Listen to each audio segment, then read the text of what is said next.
ನಾಟಿ ಕೋಳಿ ಸಾಗಾಣಿಕೆ ಕೇಂದ್ರದಲ್ಲಿ ತಮ್ಮೆಲ್ಲರ ಸ್ವಾಗತ. ನೋಡಿ ನ್ಯಾಚುರಲ್ ರೀತಿಯಲ್ಲಿ ನಾವು ಯಾವ ಥರ ಕೋಳಿ ಸಾಗಾಣಿಕೆ ಮಾಡ್ತೀವಿ. ಈ ಥರ ಸಾಗಾಣಿಕೆ ಮಾಡೋದ್ರಿಂದ ಫೀಡ್ ಕಾಸ್ಟಿಂಗು ಕಡಿಮೆ ಆಗುತ್ತೆ.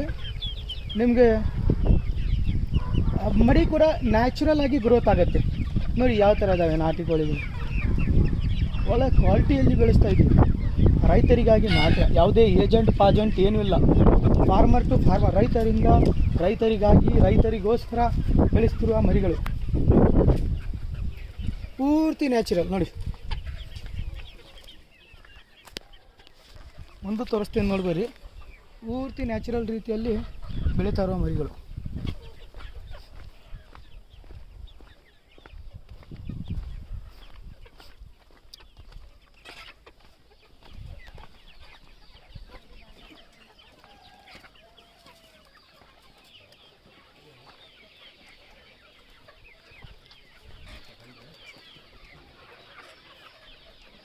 ಇದು ಆ್ಯಕ್ಚುಲಿ ಕೋಳಿ ಬೆಳವಣಿಗೆ ಮಾಡೋದು.